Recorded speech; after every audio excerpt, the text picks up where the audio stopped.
Bonjour les ligueurs, aujourd'hui la Ligue d'improvisation de la cuisine vous propose une recette de pâte à crêpes, mais pas n'importe quelle crêpe, une pâte à crêpes sans gluten. Alors c'est relativement simple, qu'est-ce qu'il faut comme ingrédient pour réaliser cette pâte à crêpes autrement, cette pâte à crêpes différente?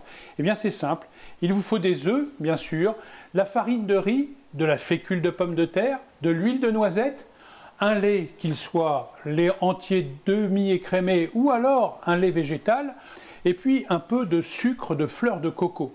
Mais on aurait pu prendre un sucre classique ou alors pourquoi pas un muscovado qui est un sucre très brut et avec un goût très franc.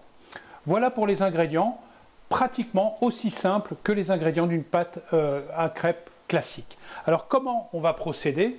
Eh bien c'est relativement simple. On va commencer par dans un saladier ou un cul de poule, le cul de poule étant le terme professionnel de ce récipient. Il y vient son nom de son utilité. Les œufs sortant du cul de la poule, le récipient s'appelle le cul de poule. Vous savez, en cuisine, certaines fois, on ne réfléchit pas tellement plus que ça. Et donc, dans ce récipient, on va casser les œufs et on va les fouetter en intégrant le sucre de fleur de coco.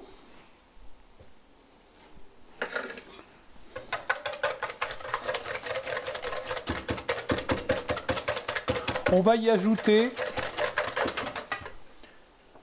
l'huile de noisette. Alors pourquoi j'ai choisi l'huile de noisette? On aurait pu mettre une huile d'olive, une huile d'arachide, mais l'huile de noisette parce que dans une pâte à crêpes classique, j'y mets du lait, du beurre noisette, du beurre légèrement coloré qui va m'apporter ce goût de noisette. Dans cette pâte à crêpes, comme vous avez pu voir dans la liste des ingrédients, je n'ai pas mis de beurre et donc par définition ce petit goût va me manquer et j'ai été le chercher dans l'huile de noisette. Ensuite on va y mettre la fécule de pommes de terre ou maïzena. Hein. Et ensuite je vais vous donner une petite technique pour être sûr que l'incorporation se fasse correctement. On va tiédir légèrement le lait de coco. Et à ce moment-là, on aura un mélange sans grumeaux et on aura une pâte tout à fait lisse. Donc là, j'ai mis la fécule de pommes de terre. On va mettre la farine de riz. Et ensuite, on va intégrer tout doucement le lait juste tiédi.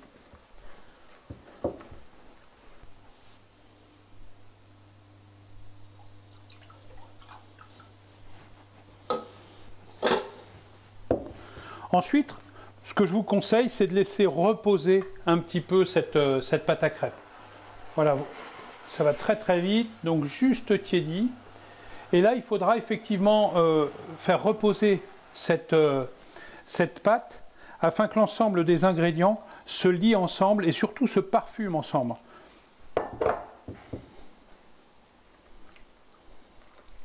Donc on commence en mettant juste un petit peu, on va délayer l'ensemble.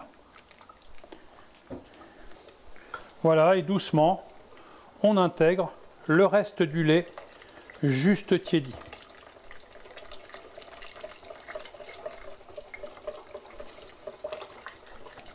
Si toutefois vous avez quelques grumeaux, bien entendu, vous pouvez utiliser un mixeur plongeur qui fera le travail, mais là, comme vous pouvez le voir, c'est parfait et sans grumeaux. Donc cette pâte, on va la laisser reposer un petit peu et puis on va pouvoir faire de façon tout à fait classique des crêpes mais sans gluten. Alors pour la cuisson des crêpes sans gluten, c'est exactement la même chose que des crêpes classiques. L'importance est un peu de repos de la pâte, mais on en a parlé, et surtout la température de cuisson. Il faut que votre poêle ou crêpière soit à 200 degrés. 200 degrés, température idéale pour ne pas sécher trop fort ou alors pour ne pas faire une crêpe toute ramollo. Comment on fait pour savoir si la poêle à crêpes est à 200 degrés? Eh bien, on va y mettre quelques gouttes d'eau. Et si les gouttes se mettent à danser, eh bien alors ma foi c'est que on n'est pas loin de la température idéale. Une petite cuillère et on met dans la poêle Et là, on s'aperçoit effectivement que les bulles commencent à danser et donc on ne doit pas être loin de la température. On va bien entendu retirer l'eau que l'on vient de mettre, graisser légèrement sa crêpière. Alors pour ce faire, un petit tampon avec du beurre et ensuite une petite louche de pâte à crêpes. On fait bien le tour de la poêle, le mouvement du poignet et ensuite on va laisser cuire 1 à 2 minutes de chaque côté. Et vous voyez qu'on se retrouve avec les mêmes crêpes que les crêpes classiques et traditionnelles, mais avec une odeur de coco qui est très très bonne et qui est assez agréable. Alors moi ce que je vais faire, je vais en cuire quelques-unes, mais je vais surtout aller les manger. Merci.